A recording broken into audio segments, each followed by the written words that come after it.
Holy smokes, folks. I just interviewed one of the most amazing individuals on this show, and I'm excited for you to meet him. So we're about to have Scott Chopin on the show with Urban Pacific Development. So they're based out of California, and this is the most unique way that they have found to solve the affordable housing problem. And I'm not going to use the term affordable. I'm going to use the term attainable or workforce, because technically affordable is tax credit. He's not doing tax credit. He's actually found a profitable way to use private capital to actually solve the housing crisis in their location. So we're going to get right into that show, and I'm so excited to introduce Scott to you. You may even see Quattro and Scott partner, Quattro and Urban Pacific partnering in the near future in some way, because I'm that excited about this. So let's get right into this show. Before we do, folks, pay it forward, like us, subscribe, leave us that 5-star review, thoughtful comment, whatever modality you're on, just interact with the show, because that's the only way we can get this out to more people just like you. And we so appreciate you for it. Folks, if you want to be on the show, check us out at thequattroway.com/podcast to apply. We'd love to have a conversation with you. It's how everyone gets on this show. And look, if you have any value to add, we want to have you here. We are on all the social platforms. So check us out on TikTok and YouTube at Real Estate Runway Podcast. All these links are in the show notes, by the way, for your clicking pleasure.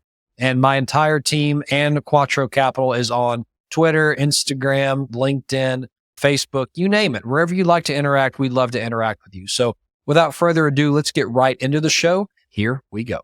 All right. Real Estate Runway family, welcome to another episode of the Real Estate Runway podcast. This is your captain speaking. We are joined today by Scott Chopin here with Urban Pacific. These guys are developers in the affordable housing space. I'm really excited for this conversation we're about to have. Scott, welcome to the show. How you doing, brother? Yeah, great, Chad. Doing well and happy to be here. Appreciate it. As we usually do on the show, I want to learn about you first, Scott. Tell me about your journey in real estate, how you got into Urban Pacific, and this current venture that is, it sounds like affordable housing is really the mission on your mind. So walk us through who you are as a person, Scott, and then we'll get into some meat today. Yeah, for sure. Basically, I'm very fortunate. I had a family background in real estate development. It's not a career choice that most people like find the library book at the library. You want to be a developer, like not a mainstream career choice. So I had the family background. My dad and my uncle were both in the business. And so grew up around it. Didn't necessarily think that was going to be a career choice for me initially. I hadn't identified like the meaningful part of like, why would you do this? What's exciting about it? And so I left high school and actually worked in the electrical trades for a handful of years. Oh, really? Actually working on new construction apartment buildings, funny enough. So I got that great crash course and construction background. Also informed me what I didn't want to do for the rest of my career, which is work electrical work. Good career, but that wasn't my thing.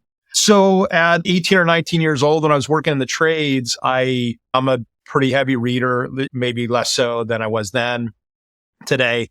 And I read one of those old 50s era books, How to Make $1 Million Investing in Real Estate on the Weekends, one of those famous books that we've all seen. Oh, yeah. And I read this one book, and reading that book taught me deal making. It was very basic, 50s era, not real sophisticated, but that sort of turned the light bulb on me. I go, oh, okay, now you need developers build new buildings, but like why? What's the motivation to it? And so the deal making, simplistically buy low, sell high, buy an empty piece of ground, build a building and make it more value. I even think of development as the ultimate form of value add. So that basically, like when those two things came together, background in real estate development, finally with the understanding of deal making, it said, hey, I got to work professionally in the development business, got to get a college degree, went to work for some companies for several years, learning the business. And then in 2000, I left to form what is now the Urban Pacific group of companies and have been basically focused on ground up apartment development now for 23 years. Actually, this past March was our 23rd year of operations. And then just a little bit about me. I'm based in Long Beach, California, my hometown, a third generation. My kids are fourth generation. My wife and I will celebrate our 25th wedding anniversary in October of this year. And we have 3 kids, 22, 20, and 16, two in college and one finishing high school, getting ready for college. So you're about to have them all off the payroll. And it sounds like you're pretty close. I wish it were that. Somebody I know said when your kids finally graduate college, you'll notice your bank account balance will start to go up. We got one, our oldest will graduate next year. So we at least will have the great fortune of not having 3 in college all at the same time. So I'm feeling fortunate that way. But I'm blessed. My family is my primary motivator. As I say to people, my family, my wife, my marriage, and my kids is the best thing I've ever accomplished. I love that. I love that, Scott. And so you hit something that stuck with me there. 50s era, how to make money on the weekends in real estate book, and it taught you deal making. Would there be any sort of lesson from that time? You said it was simple, so fair. Mm-hmm. Would there be any kind of lesson that maybe stuck with you from that book that you still use today? Yeah, I think that's why I say buy low, sell high. That sounds so like pedestrian. Yeah, of course. But it really was meaningful to me because it taught me like why somebody does a project or puts together a deal. What's the motivating factor for it? Like, why do you care enough about it to do the work? And then even at that point in time, I had no clue what a working developer did and the sort of risk that any investor or developer takes. So that was like later, but just really the idea of like you could create value, maybe to put it in a more simplistic way, like doing this, you could create value. You could create value for investors. You could create value for people that rent your units. You create value for yourself so you can take care of your family. So it's that value creation. And then I'll add, I basically grew up playing music, just informally, nothing formal, playing guitar, and was in several bands. And that was going to be my career choice for a couple of years. And then I got smart and didn't do that. But I wrote a lot of music just as something fun to do. And what came out of that also was the creativity and deal making and development of designing projects, of finding underwrite deals. That's my favorite part of what to do is like looking at all the pieces of a deal and putting them together in a way that creates value, hopefully uniquely and fun and exciting and good for the team to work on. So it's value creation plus creativity, maybe for shorthand. I love that. Scott, what you don't see is on this wall over here to my right, there are about 4 guitars hanging there. So you can, hit home. You got to get him in the camera shot. I should. Yeah. Him on that wall behind you. Yeah, exactly. Back there by the logo. You said something that resonated with me though, Scott. So you said, in my opinion, the development is really the ultimate value add. And that stuck with me there. And I think we may talk about that, but I've heard, think about value add folks as just adding value to a project. You're maybe even redeveloping something, but and that could be as little as cosmetic upgrades to down to the studs and rebuilding it. But I've heard the term super value add from, let's say you buy a value add project, but maybe you can add 60 more units to it or something like that. So it's like what we call a super value add. I love what you just said, an ultimate value add, because that's really what it is. And when you think about it, some of the largest basis jumps are just in raw land alone. When you take a raw piece of land and get it entitled and ready to build something, then of course you go build the project, and that's the most incredible value add potential there. Yeah. So that really, I think a lot of people, they're like, if you're in investment and thinking about the move into development, it's daunting, right? Like I talk to a lot of people, and we'll talk later about the methodology to think about that. But you put it well, it's like on a spectrum, right? Light value add, a little heavier. What was the one you called super value add and then ultimate value add? The process is the same, and it's still the same underwriting of apartments, underwriting of apartment market, of the deal, of the value when you complete. Are you making money? Are you creating enough value to produce a profit surplus above your cost basis? Like when people think about it, I just tell them, think about development the same way you do as value add. Now you've got a little bit of stuff in there like architect and ground up construction and a little bit of different methodologies, how the deals go through their life cycle of like one deal has existing tenants with cash flow, value add, and development was a raw piece of dirt with no cash flow. So that's one of the fundamental differences. But I think people really like when they learn development, you start to go, oh, really, it is not much more. It's a heavier version of that, or value is a lighter version of development. But the fundamental process of deal making. So back to this deal making plus creativity and value addition. It's very fundamental in all types of real estate, all types of projects within each food group. I love that, Scott. And before we pivot over to some of the mission of Urban Pacific right now, we do have about half people on the show here who are LP investors. They're looking for different places to put money, different risk versus reward scenarios, different payout structures. For that portion of the audience, let's talk about for a second, how would I compare and contrast your general, we'll say, stable apartment community that's already built and cash flowing, maybe with some slight value add versus a ground up build? Like, what is that experience going to look like to an LP investor? Yeah. So the way I think of this, like I call it, it's not a very great name. I call it the 3-bucket method of Yep. thinking of value add and development and how they overlap. And bucket one is what we all know how to do. So when you find a deal, you got to underwrite the apartment market. You got to look at the unit mix. You got to assess the units comparable to the other rental product in the marketplace. What's the depth of demand? What depths of supply? What are my rental rates, operating expenses, all the normal underwriting. And that's the same for value add and development. So that's bucket number one. And both do that. Bucket number two is really the development bucket. And that's where you go, okay, I got the raw land. I got to hire an architect. I got to create from whole cloth the unit mix. This is one of the differences in development is I don't inherit a mix of 1 and 2 and 3 bedrooms on a project in Tennessee. I'm going to create brand new. And it's part of my job to figure out that part of the market where maybe there's a gap. I can design new units to fulfill a gap that is not otherwise fulfilled in the marketplace. And then you got construction, actual heavy construction, at least in comparison to value add, and then full empty building lease up.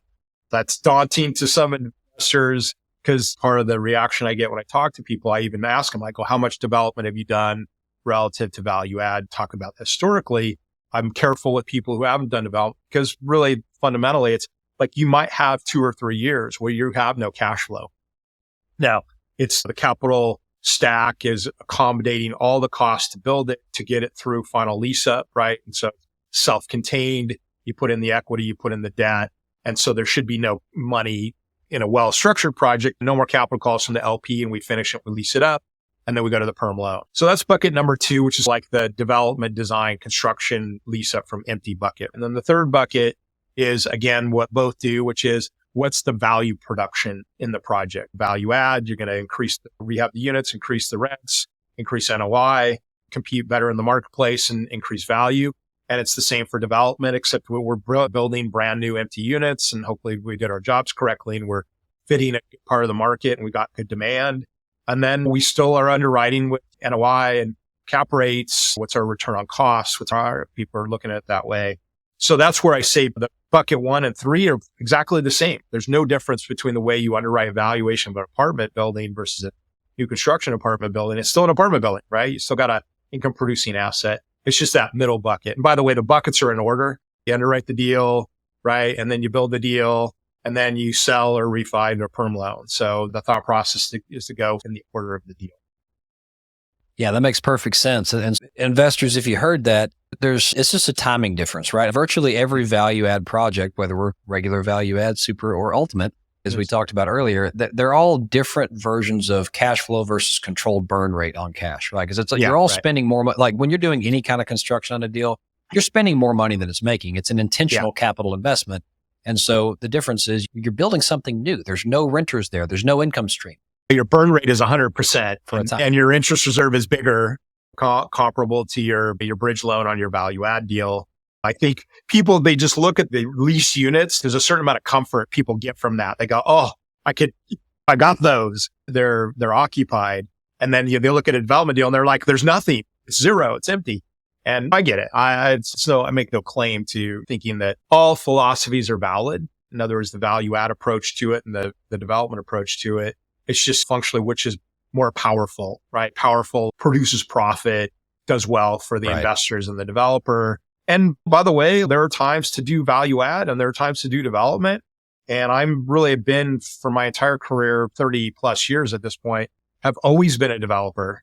And I wouldn't advise necessarily people do what I do. In fact, we're always working on building a certain amount of multifamily assets for like our own account for the company and for me personally. Being a developer is hard, right? I won't mince any words. And there is a certain comfort as I look back on my career and plus people, the sort of equity multiples. And I'll give you an example. So I was on Twitter today. I'm going back and forth with another guy in LA. No. X.com, Scott, no longer Twitter, right? X.com. I know. What's Twitter? What is that? And he was saying, he goes, oh, we were used to 50 to 100% cash out refi on a new construction building at perm. And now we're underwriting that you probably are putting more equity in at the perm loan, right? Because the perm loan's underwriting lower than the construction loan. But my point is, I love to read those stories in the value add space where like somebody's, oh yeah, dude, I bought it in 2017 and I refied it in 2019. I got all my money back. And then I'm at infinite returns because I was able to, return all the original investment.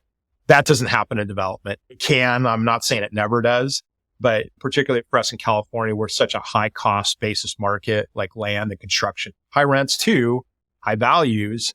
But it's always, we're working our tails off to we're sweating every dollar, every bullet. Yeah. And it's no different in the value add space, folks. It's just, there's a bigger basis difference, I think, between where you acquire the project and where you ultimately refi or sell it. There's also a lot more capital that goes with that. So it's like they're not quite one for one, but we have the same problems in both sides. Yeah. So I would real quick, I would only offer that in value add if you buy right, if you can buy at a deep enough discount, whether it's distressed or just a great purchase, that's less available in the construction development space. You can buy land at a deep discount. That's great. But you can never buy construction at a 30% below replacement cost, or your financing and your interest costs and your soft costs and city fees and all that kind of stuff. None of that you can buy at a discount. So that's where I see value add as more powerful, that if you are disciplined in your deal acquisition and do well in off market, like you can really produce. And that's why they can produce those sort of all cash out more regularly, at least in my experience. That's something that's an unusual difference as well. Yeah, that makes sense. That makes perfect sense. And to be fair, the returns are typically a little higher in new development simply because you're taking a bigger risk, but it's bigger basis. So yeah, it is. You're probably talking 15 to 20 IRR on a good day in value add, and probably 23 to 30 in construction. Yeah, I would say in this environment, higher interest, like probably. Sure, it's all down right now. High teens. We're not seeing a lot of 30s these days, and we have seen them, but it's getting tamped down a little bit. Yeah, fair enough. Those interest rates on the perm loans and construction debts. Yeah. And that's a fair segue because I was going to pivot over to your affordable housing mission of what you're building there right now. But just give me your thoughts on that. I'm a student of the economy. You and I were bantering before this that you are as well. I have my opinions on where we are, where we're going. What goes up must come down, some say, and vice versa. Where do you think we are? What do you think the next couple of years look like from a debt markets and inflation and all the buzzwords we've been hearing on the news lately? Yeah, post 2008, I didn't pay good enough attention in that 2003 to 2007 era. So when 2008 came and we were partially prepared, not fully, it really brought it home for me. Like you really got to pay attention to this economic cycle stuff. You knew it intuitively, but then there's you're looking at it every day, making assessments. And we're in a business where the timelines of projects are counted in years, not days, weeks, or months. Development even longer, right, than value add. So what that has me do is have a regular assessment of economic cycle characteristics. And it's an ever evolving set of trusted sources of economic information. And when I say trusted, I go avoid all the guys who sell gold and the world's going to end tomorrow. That would be a good example of someone with an agenda. Mainstream media, business media, and economic media, terrible. They're selling ads, right? They're not trying to educate you. So predominantly default to people who write in the blog space, YouTube channels. Twitter X has become like really my go-to source for a lot of real-time, actual people information feeding into a domain of shared information that we can all see. So look, I think interest rates went up, damaged a lot of banks. This is all obvious. Now what we're starting to see, in fact, Twitter's educating me over the last couple of weeks, starting to see a lot of lenders. They were already pulling back. Your Silicon Valley Bank, we actually had a relationship with First Republic Bank that got squished. People sad to see it happen.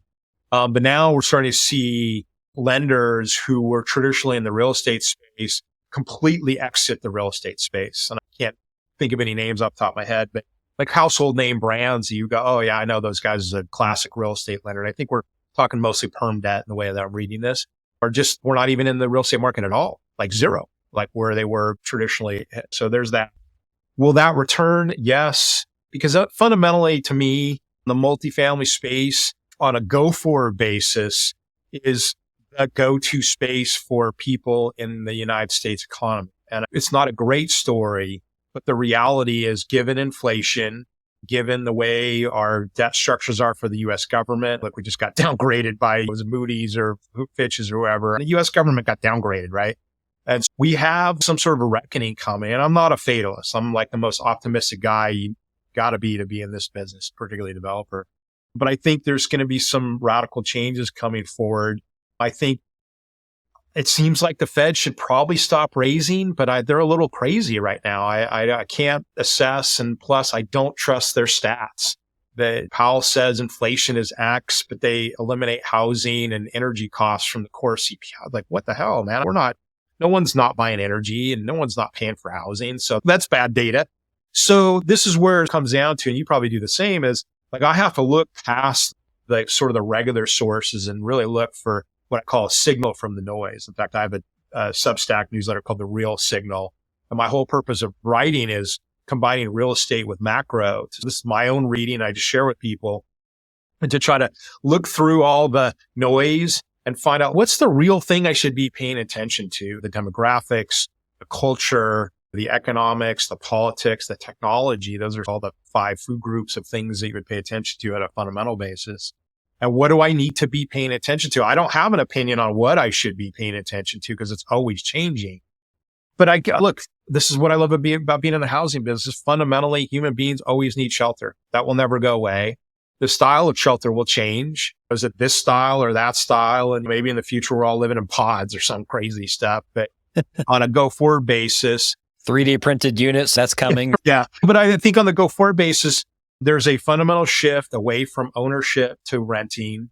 And that's probably where I say I wouldn't prefer it. I'm a rental guy, but I also say, look, if people have their choice, they'd own their own home, like the American dream, white picket fence, backyard, front yard, that kind of thing. But the economic realities don't produce that result for people in a normal working situation, right? So housing's high cost, wages are stagnant. Things like AI and other technology are starting to disrupt like the employment markets. That's coming. So I think people will start to move into the rental space or will stay there on a broader basis nationally and regionally and locally. And so like you, I want to be in that space. And then we'll talk more about our specific type of housing. But now we're oriented about how can we serve these people best? What kind of housing could we produce that actually serves the type of lifestyle that they'd like to have for their families and can do it in a way that works with their economic situation. So when I talk about the capability to design projects that can fulfill, certain gaps in the market or also tenant needs and or economic needs. So we're really steeped deeply in that sort of macro plus real estate combination because that's where our projects are. And that's how we, put our deals together. Yeah, Scott, you're absolutely right. And there's a couple things that aren't changing. One, food, water, shelter. Those are 3 human basic needs. Shelter's not going away. So I'm with you. I'm bullish on rental housing, whatever form it takes. We're calling things build to rent now, which are just single family communities built to rent. You've got garden style, all the different stuff we have. To Scott's point, we might be living in pods or 3D printed little triangles or something in the near future. They're doing that now. Google it if you don't believe me. Yeah. Or modular. There's companies like S2A Modular that are doing some cool stuff there. But in general, the stats are we still have a fundamental supply and demand imbalance in housing and will for a time to come. Now we're about 1 million rental units short and closing fast. So I think we're gonna get that taken care of. Mm-hmm. But we're still like over 3 million homes short, which means there's still pressure on the rental industry. And that's right. To your point, I don't know that the American dream is the same anymore, Scott. For you and me, it was home ownership. But I think what I'm seeing in the millennial generation and now even in the baby boomer generation that is exiting the workforce, lock, key, and leave it lifestyle. People are just wanting that, which is why those build-to-rent buildings are doing so well because you get the white picket fence, but you get to have the lock and key and leave it mindset. Yeah. It's a rental. Somebody else gets to do the maintenance on it. Yeah, I agree. Yeah, so it's very interesting. Yeah. And I agree with you on the banking system that we've started to break glass. I'd like to think we're getting close to the top on the interest raising. And if we don't, there's going to be a reckoning. The question is, what's the reckoning going to be? Is it going to be that we lose face internationally with our currency, which I know we're fighting that battle internationally, or that we choose to break our own banking system, which is going to have a ripple effect like 2008, like you wouldn't believe. So I think what we have to do as investors, folks, we just have to get ready that the next 5 years are probably going to be interesting. We're going to make some history. I wouldn't be doing short-term debt or investing in that right now. I think that's Yeah. a scary thing to be doing. And if you did it short-term debt in the recent past, you're already feeling pressure. So there's some Yeah. challenge there, but this is a perfect segue because we were just talking about your hyper niche in housing, which is the affordable side, and everything we just said. The economics are not really permitting homeownership, and further, anyone like me who's doing value add units, it's getting tougher and tougher to keep the rental price down, which where it needs to be in the affordable world. And so what's happening is you have this growing gap of a certain range or price range of housing that is just starting to cease to exist, which is really where people like Scott, it's taken some creative moves to still be able to provide that. So I'd love to pivot to that and hear from you. Yeah. How is your company solving that noble cause that is near and dear to our hearts and many people listening here today? Yeah, I appreciate that. I have a background in affordable housing. So prior to starting the company, I worked for several years for a company that built tax credit affordable housing projects. And so in 2017, we had finished a slate of projects like sort of straight ahead podium, mid-rise, dense product in California, studios ones and twos. And in 2017, we had a little flat spot in the market, equity pulled back, debt pulled back a little bit, just minor compared to what we're experiencing now. And that gave me the opportunity to think about, look around. We weren't going to bring a whole new slate of those kind of projects that we've done previously because the market had shifted or plateaued or whatever it did, flat spot. And so it really threw us into this conversation internally. What could we be doing that's differentiated? What could we be doing that nobody else is doing? So think contrarian, think exploiting niches. And we sort of get on this idea of doing like a family type of rental housing. And it really started from a specific project that we developed in our hometown of Long Beach. I won't go into great detail, but this project had an interesting dichotomy. It was limited on the unit count that we could do, but the size of the units was really totally up to us. And so because we couldn't do any more units, I told the architect, I go, okay, make the units big. If we're going to rent these things, then let's not do a 2-bedroom. Let's do like a 3-bedroom, right? Like how about a 4-bedroom? And so we riffed on that a little bit. We ended up doing a 4-bedroom, 3-bath, 2-story townhouse with a garage, right? Some people might think of like a condo type unit or attached, and these were attached units. And so we did that project as a total like flyer. We bought the land really well. And so go, okay, let's try this thing out. We don't have any idea how these units will rent. I had an inkling from my background in affordable housing that families needed this larger bedroom count housing. And I got to tell you, Chad, that project was a total home run. In fact, funny story, we underwrote the 4 bedrooms at $2,650, and that made the deal work. We did well. It was good for the market. And then we sold it, and the new buyer didn't want our tenants. They wanted it empty. They said, just sell it to us empty. You don't have to rent it. We'll pay you cash. And we're like, great. This is great. We'll do that. They turned around the next day and put the units on the market at $3,250. Oh, wow. And we're like, I called my partner on the deal. We did the deal together. And I was like, dude, what did we miss? What did we miss? And he's, man, they're not going to get the rents. And they got some at $3,250 and some others at $2,950, but well above our pro forma, like way above. And so that sort of little set of events plus a couple other things really got us on this idea of maybe there's a market for family style housing in like suburban, urban neighborhoods, not like downtown, but 3 or 4 neighborhoods away. And so what all that morphed into is now what we call the Urban Townhouse product, or UTH for short. And what that has evolved into is a townhouse attached build to rent product where each unit has 5 bedrooms, 4 bathrooms, 3-story townhouse, 2-car private garage, laundry room, market finishes. But basically what we're doing is we're serving a unit that houses multi-generational families very nicely, right? So if you're a Hispanic family or you're Asian or Indian, where cultures are more predominantly living multi-generationally, and you have a family of 6, think grandparents, parents, adult kids, or young children, either the parents or the adult kids, and you have 6 or 8 people living together and you practice what we call economic sharing. Like people who live in this multi-generational environment, they do it for culture, right? For family around them, but they also do it for economic purposes, which is, hey, it's much better if we're sharing all our incomes to pay for housing and pay for food, and you do it together. That makes a lot of sense. Efficiencies, right? And so what we ultimately came up with is this unit type that serve that family type or people that practice economic sharing. By the way, we all know this. When you were a roommate in college, you were practicing economic sharing. That was a way to keep your bedroom costs down, you share utilities, all that kind of things. So we do this commonly and historically. We're just doing it now in a way where we're basically delivering these brand new units into these urbanized suburban environments in Los Angeles, Orange County, SoCal, where families have never had the opportunity to rent a unit like this that's brand new. Having a 2-car garage in your apartment unit, like that's unheard of, right? I never had a 2-car garage in any apartment I ever lived in. So these people go, oh, I get my own garage and not included. That's for sure. Yeah, exactly. And so we basically, after doing a couple of these, the first projects were called the experimental phase, because we needed to prove 3 things. We needed to prove it. We could rent it for what we thought, that we could build it for what we projected. And most importantly, that the valuation produced a profitable, viable project, right? Again, parts of this 3-bucket method we talked about before. And we really figured out that we have a basically incredible niche. Now, the problem with niche is that either there's really a story there for demand, or the other one goes, okay, no one's doing it because there is no demand.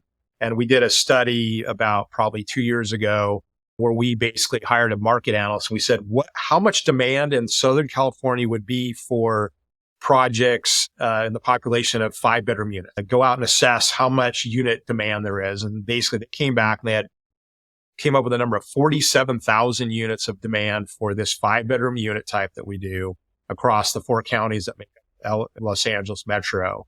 And we're lucky if we do 100,000 units a year in the state of California overall, right? Much less in Southern California. I can't think of the numbers. It's probably 40, 50,000, maybe a little bit more.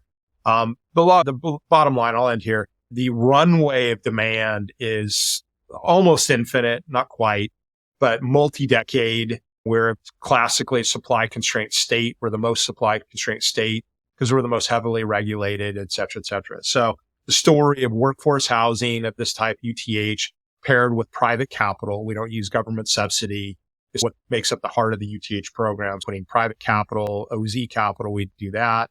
With this workforce housing model, no restrictions from a government sanctioned affordable housing. So we actually call it workforce housing, just to differentiate it from true affordable, where it's got government subsidy.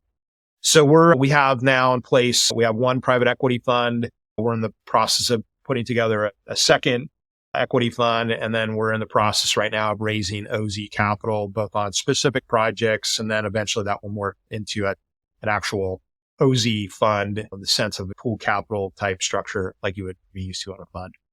Yeah. So you're merging a couple things together, if I'm hearing this. So I love we have economies of scale in this industry, but you're with the expense sharing world and going with bigger units, that seems to have really solved the problem for you. Mm-hmm. And so you're pound for pound, maybe you're getting a little bit better cost per unit or cost per square foot rather by having bigger units with you still have kitchens, bathrooms and all that, but there's more shared spaces. So it's almost like building a quad or something like that That's you right. would have in student housing.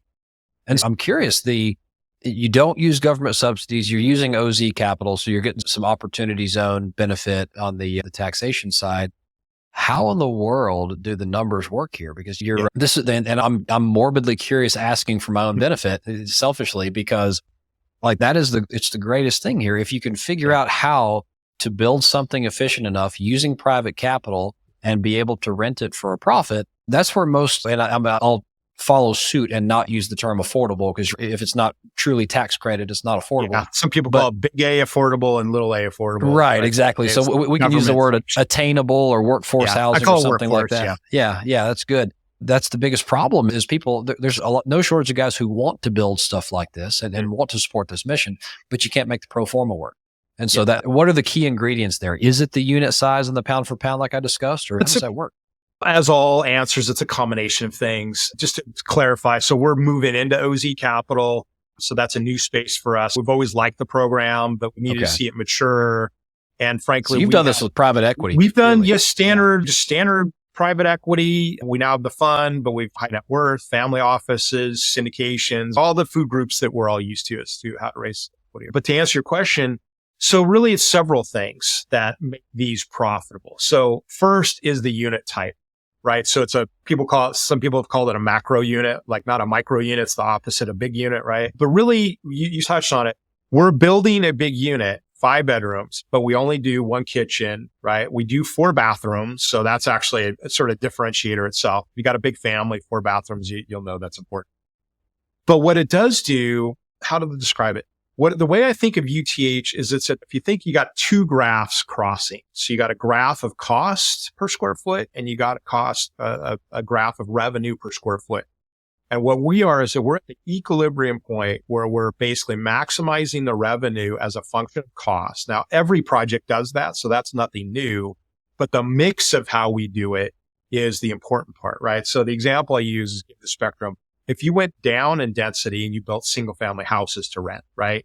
Really easy to build, simple, cheap, low cost, except your revenue is low cost too, because you only got one house and so much to rent. You go the other end of the spectrum, you go like your super high rise, super sexy downtown LA kind of product, really high density, high per square foot revenue, right? You're generating a lot, except it costs you a lot of money to build that sucker, man. You got to expensive land, high rise, right?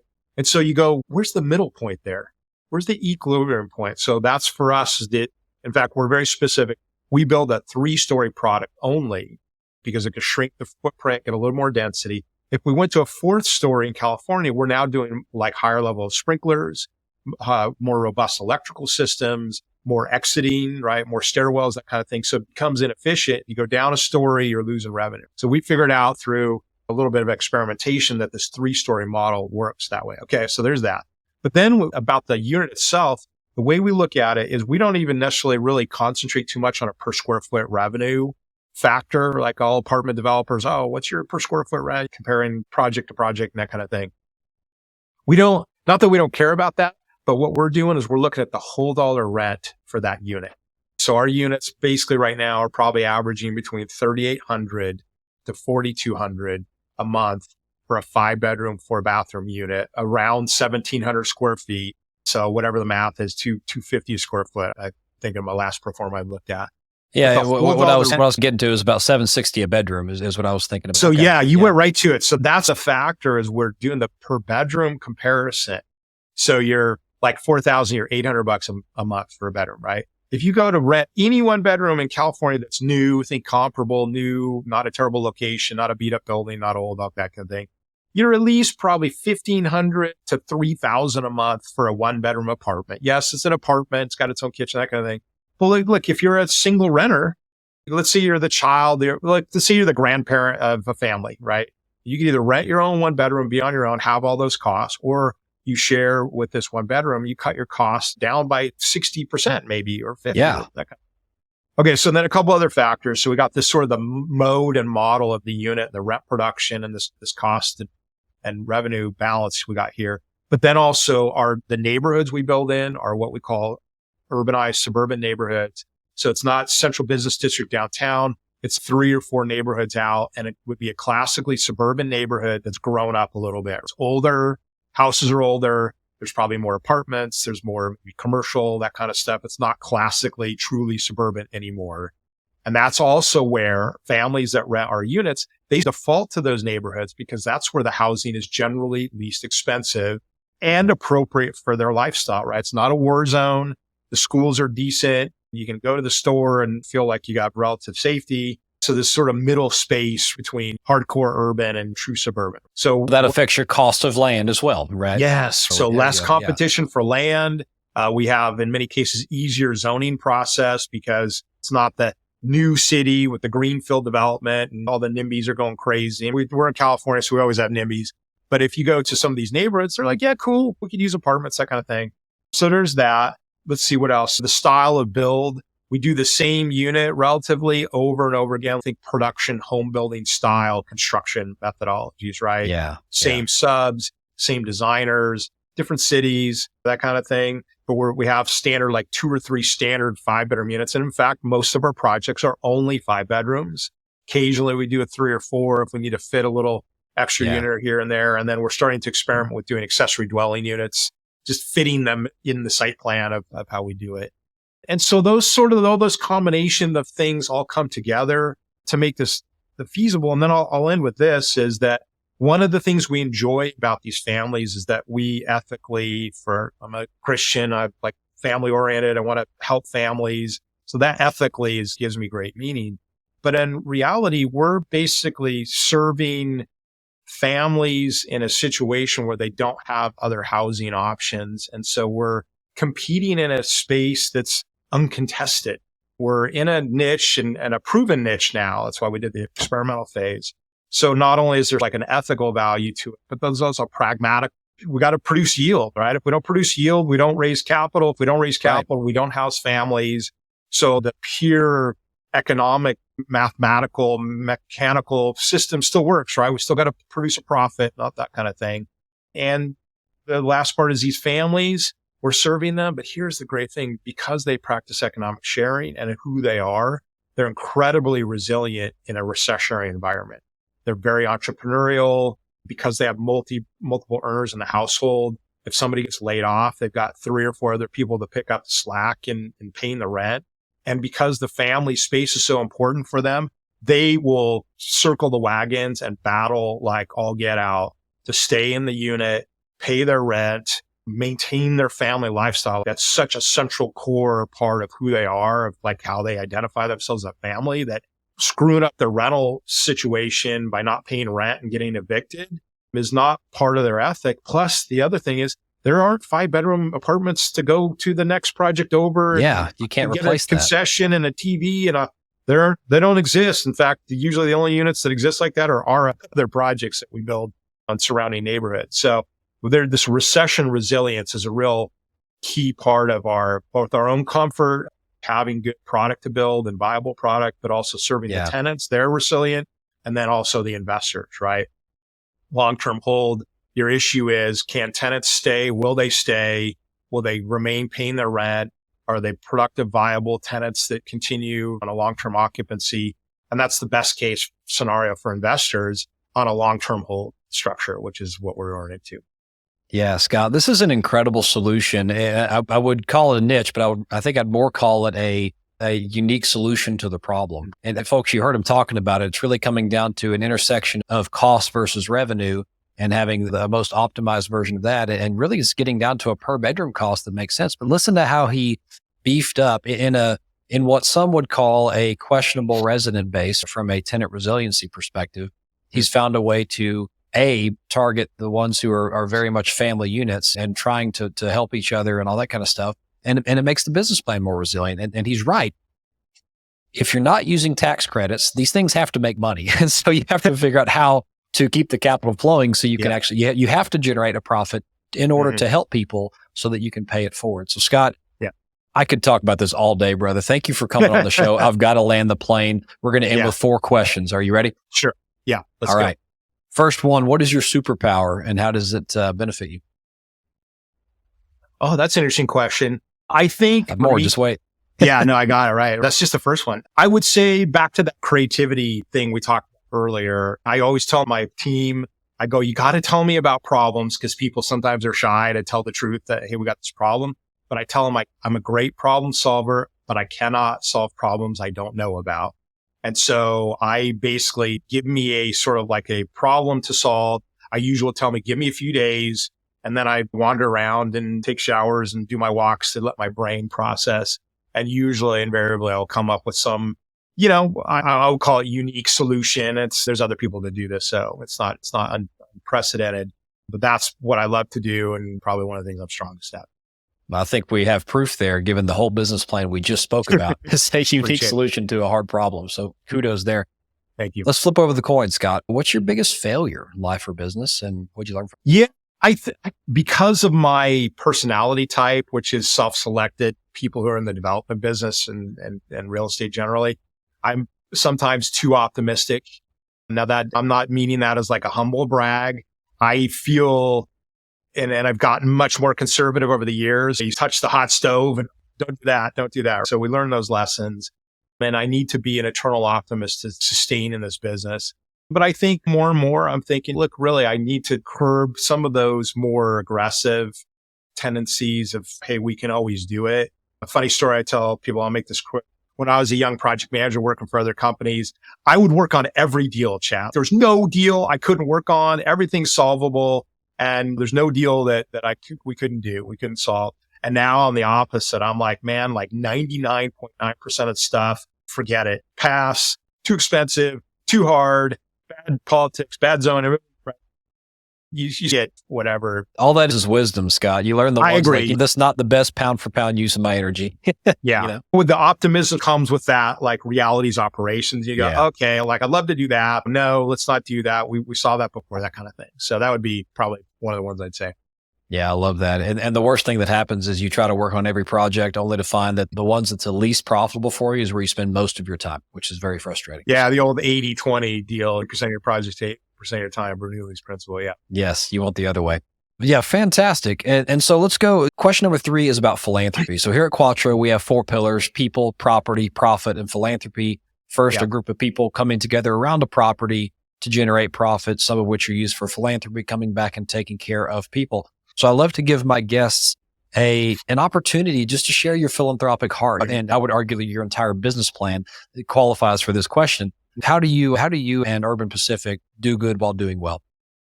Yeah. We have several different charities that we operate in concert with, like partner with. But the one I'll share really is more like more like a value basis. So I mentioned earlier, I'm a Christian. So I really, after helping churches, I have my specific church. So things that we do really, where I try to do is always bring our skill set, my skill set, to help people accomplish what their intentions and objectives are. So I'll give an example. Some church locally here that I go to, Long Beach Townhouse Church, they're undertaking a huge improvement program. They were able to get a new church facility, which is fantastic.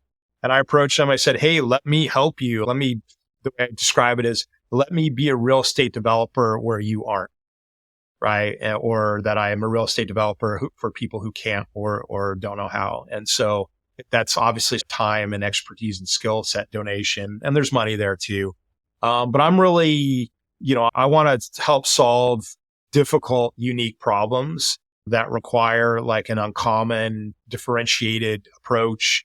And obviously charities and religious entities and people need help where they need help. So you have to meet them where they're at. That's primary. But I'm always looking for the intersection of those two, really an amplification of a skill set to the benefit of whoever I'm trying to help. And I really, honestly, regularly, I'm having conversations with people all the time who want to become real estate developers. And I don't consider that a philanthropy, but that's another place that I give back, that particularly young people or anyone who's, hey, Scott, I want to get in the real estate development business. Tell me how to do it. And so I probably do 2 or 3 of those calls just to help. My wife chides me about that a little bit, but I can't seem to quit doing it. Yeah. And folks, philanthropy is time, talents, and treasures. So it's not just treasures. It's giving your time and talents where it's needed to further. Yeah, great way to say it. I love it. Further the goodness. So last question. This one's really hard. Are you ready? Mm-hmm. Question is, how do we get in touch with you, Scott? And I know you mentioned you have a wonderful newsletter that you'd like to offer to our listeners. Yeah. Where can we find that? Tell us about it. Yeah. So where people can best get a hold of me is actually on Twitter. My handle is @Scott, SCOTT, Chopin, CHOPPIN. And I would just encourage people who are in the real estate, not just development, but investment, ownership, property management, LPGP, the real estate Twitter space, or now X or whatever the new name is going to be, is this powerful group of people, all ages, from somebody getting in brand new, fresh out of college, to people that are I got a couple people that are senior to me in age, but the whole spectrum of real estate people in a network and environment, Chad, that I have never seen. Obviously, we'll go to investor conferences and real estate conferences, but this is like a 24/7 source of knowledge, information. You can ask questions. It's interactive. Yeah. So people are on Twitter, and I know social media has sort of a flavor. Oh, I like Instagram versus Twitter. But if you're in real estate and you want to learn, or you want to meet people, you got to be there. And certainly if people want to find me and connect with me and be guided on how to, develop their networks in that space, I'd be happy to help. And then the newsletter you referenced. So I write a weekly, really twice a week newsletter called The Real Signal. And the tagline is real estate plus macro. We're on Substack. So just look for The Real Signal, or my name, Scott Chopin, on Substack. And so we, on a weekly basis, basically take the totality of all that we've seen the week before, articles that we're reading, things that have caught our attention, things that prompt us to think. And it's a lot of real estate, but there's other stuff. There's technology. There's more macro stuff, non-real estate oriented. We write about, but it is real estate focused. So I would encourage people to go subscribe there. And put out a Saturday e-blast that's got several articles in it. And then we do a midweek that usually has a single article. Amazing, Scott. Thank you for coming on the show today, dropping all this wisdom, dropping your unique solutions to a very real problem in this country, and just sharing your heart a little bit. So I really appreciate the conversation, and I'm sure we're going to have another one soon. So Stay tuned, folks. Thanks, Scott. Thanks, Chad. All right. I hope you guys are as fired up as I am about that show. That is such an incredible story, such an incredible group that we just talked to with Scott and Urban Pacific Development.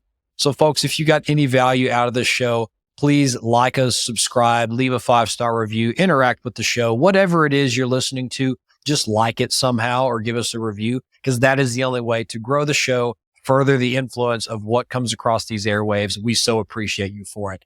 Folks, as a reminder, if you want to be on the show, check us out, thequattroway.com/podcast. We're on all the socials. You can find us at Real Estate Runway Podcast on YouTube and TikTok and Instagram, Facebook, Twitter, LinkedIn, you name it, at Team Quattro Capital, one word, no special characters, or at any of the managing partners' names, or just visit us at thequattroway.com and click on the one you want. It's all right there for you.